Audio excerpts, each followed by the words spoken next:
poco después queríamos saber, pues, a dónde estaba actuando. Pues es un lípido, sí, es un lípido yodado. Pero entonces, ¿cómo podíamos encontrar a dónde actuaba? Y entonces empezamos a buscar receptores que unieran lípidos, ¿sí? Uno de estos son los receptores que se llaman PPR, que se llaman receptores activados por proliferadores peroxisomales. Es un nombre horrible y que no nos dice nada, pero tiene que ver, ¿sí?, principalmente con la diferenciación de lípidos, ¿sí? Está en el tejido, se descubrieron originalmente en el tejido graso, ¿sí? Por eso se describieron, y principalmente los PPR gamma son diferenciadores, ¿sí? Inducen la diferenciación, ¿sí?, del tejido adiposo, de preadipocitos a adipocitos. Recientemente estos PPRs están muy de moda porque se conoce que son reguladores incluso en el cáncer, ¿sí? Los alfa, hay tres tipos, los alfa, los beta y los gamma. Los alfa y los beta generalmente son proliferadores, mientras que los gamma son diferenciadores, ¿sí? Entonces nosotros hicimos un estudio, esta es una técnica que se llama EMSA o de retardo, en lo que estos son receptores nucleares, por lo tanto es muy difícil saber si realmente estos son, quiénes son sus ligandos y si estos son activos, ¿sí? Entonces créanme que estos ensayos de retardo lo que hacen es que nosotros ponemos a la proteína, que son nuestros receptores, y ponemos un oligo, o bueno, una secuencia de DNA que se parece al sitio donde se pegan estos receptores nucleares, ¿sí? Y si se logra pegar, quiere decir que es activo. Y generalmente para que se pegue tiene que estar pegado a su ligando. Entonces, y se llaman ensayos de retardo porque lo que nosotros vamos a ver es que las manchas se empiezan a retrasar de tamaño, ¿sí? En un gel que corre, ¿sí? Entonces aquí está solito, digamos, la secuencia de DNA. Aquí es cuando le pegamos el receptor sin el ligando. Cuando se lo pegamos al ligando aumenta muchísimo, y cuando le pegábamos el ligando natural es el ácido araquidónico, ¿ok?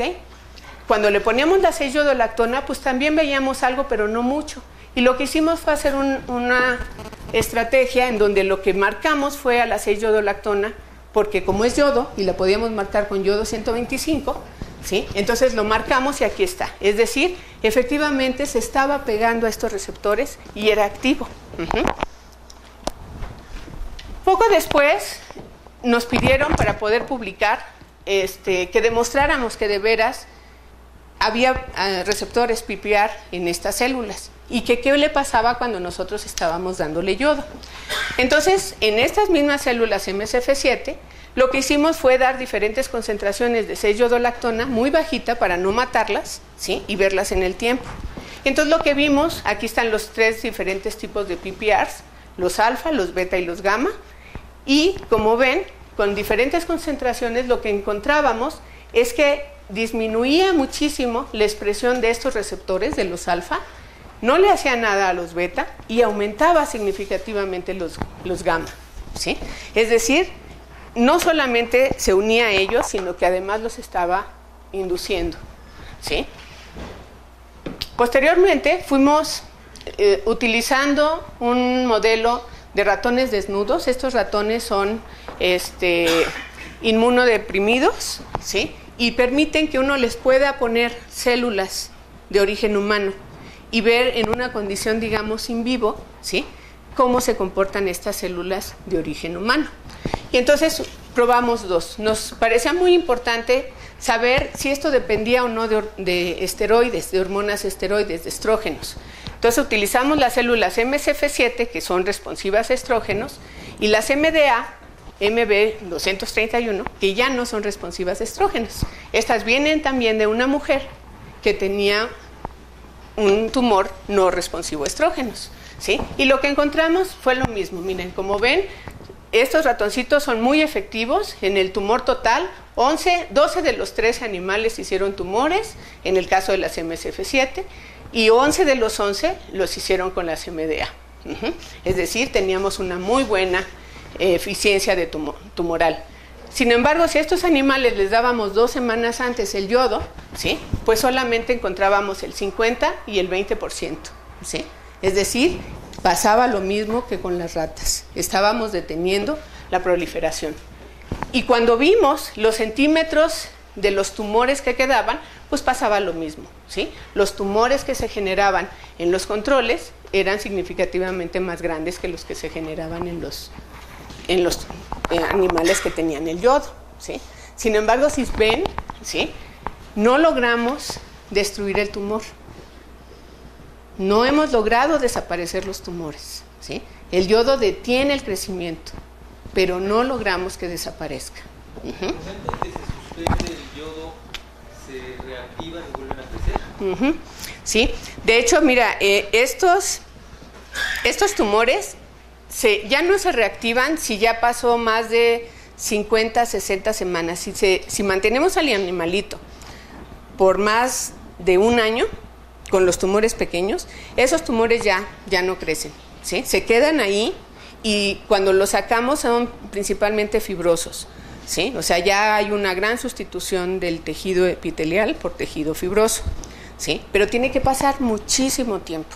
Pero eso no sería por cambios genéticos, o sea, si puedes tomar ese tumorcito después de 10 semanas y lo puedes cultivar en el tiempo, sigue creciendo, le quedan marcados. Hicimos una sola cosa al principio, ¿sí? Y sí, si nosotros lo tomamos de tumores recientes, ¿sí?, en menos de 40 semanas, efectivamente podemos hacer que ese tumor crezca, ¿sí?, crezca en el animal, o sea, se vuelve a reactivar, ¿sí?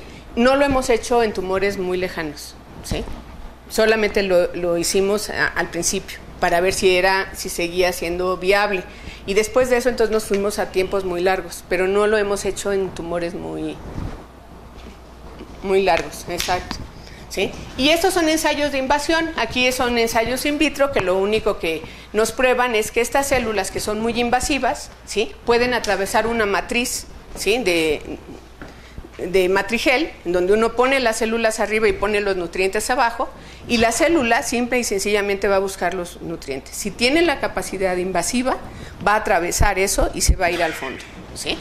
Entonces, aquí lo que encontramos es que si nosotros tratábamos el medio donde estaban creciendo las células con yodo, con 100 y 200, la capacidad invasiva disminuía significativamente, ¿sí? No solamente deteníamos su crecimiento, sino también su capacidad, ¿sí? Con todo esto, ya para no hacerles más larga la parte de mama, ¿sí?, nos acercamos a los clínicos, ¿sí? Sabíamos que no tenía ningún efecto secundario, nuestros animales crecían perfectamente bien, se podían, los poníamos a copular, tenían hijos, lactaban, no tenían absolutamente ningún efecto. Los japoneses no tienen absolutamente ningún efecto ni tiroideo ni de salud en general, y los convencimos. Y efectivamente tenemos dos protocolos, y me voy a ir muy rápido ya aquí, ¿sí? Este es el cáncer mamario temprano, en donde el médico decide si la mujer tiene un cáncer en donde está muy delimitado y no hay ganglios positivos. Este se considera que es tipo 2, 1 o 2, y la mujer no recibe quimioterapia neoadyuvante, sino que se va a cirugía y la quimioterapia se da después. En el caso del cáncer avanzado es cuando la mujer viene ya con un cáncer que ya rebasó la línea basal, ¿sí?, ya tiene metástasis, ¿sí?, y entonces requiere primero el tratamiento de quimioterapia, luego la cirugía y luego quimioterapia y radioterapia. Entonces, con esto nosotros convencimos a las mujeres que se unieran con nosotros al protocolo, y teníamos, obviamente, mujeres que tomaban la quimioterapia con placebo o con yodo. Ni ellas ni nosotros sabíamos hasta que terminaba la cirugía, ¿sí? Y en el caso anterior, como no les daba nada, pues nosotros les dábamos placebo o yodo, porque a estas mujeres les decían simplemente: usted tiene su cama para la cirugía dentro de 2 a 5 semanas. Y entonces nosotros le dábamos durante ese tiempo a las mujeres este tratamiento. Y ellas sabían que podían estar en el placebo, pero una vez que se destapaba el día de su cirugía, inmediatamente les ofrecíamos a ellas la terapia de yodo si es que habían tenido placebo. ¿sí? Entonces, los resultados se los voy a dar junto, ¿sí? Aquí está el yodo total urinario, es decir, estas son el yodo total que se encontraba en las mujeres antes de que tomaran el yodo y en las mujeres que tomaban, perdón, las control que tomaban placebo, ¿sí? O bien las que tomaban yodo. Y como ven, la cantidad de yodo es significativamente mayor. Porque déjenme decirles, aunque las convencíamos y decían que sí, que estaban muy comprometidas y demás, pues no, muchas de las mujeres no se toman el yodo, ¿sí? Entonces nos juraban y nos juraban que sí se lo habían tomado y no se lo tomaban porque no aparecía en la orina. Entonces tuvimos que desechar una serie de mujeres porque no se tomaban el yodo. Otra de las cosas importantes es que teníamos que ver que su función tiroidea no se alterara. Este es TSH, es la hormona estimulante del tiroides que está en la hipófisis, y esta es la triiodotironina, es decir, la circulante, la hormona activa. Y como ven, ni antes ni después cambiaba, ¿no? Y entonces los resultados que tenemos son... una de las cosas que nos dimos cuenta inmediatamente es que los fármacos, la quimioterapia principalmente con antraciclinas, es la más barata, es la de primera elección, es la que se le da en México y en muchos países como primera elección, doxorubicina, son antraciclinas.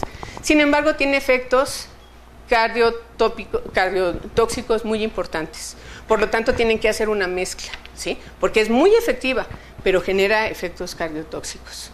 Entonces, en estas mujeres, efectivamente el FEC es una mezcla de cosas y sin embargo sigue teniendo el efecto cardiotóxico. CKMB es una enzima que se empieza a ver en la circulación si hay daño cardíaco. Cuando estos valores superan los 60, ¿sí?, se tiene que suspender, porque entonces hay daño cardíaco. Entonces nosotros lo que veíamos es que en nuestras mujeres con FEC y placebo, pues efectivamente le subía la CKMB, ¿sí?, y sin embargo con el yodo lo podíamos detener. ¿Por qué? Porque el principio de cardiotoxicidad precisamente de la antraciclina es generar radicales libres. Y si se acuerdan, el yodo es un excelente antioxidante, ¿sí? El yodo también es captado por el corazón, ¿sí? Entonces teníamos esa doble beneficio. No solamente ayudaba, ¿sí?, o pensábamos que podía ayudar en el tumor, sino que íbamos a poder atenuar los efectos secundarios.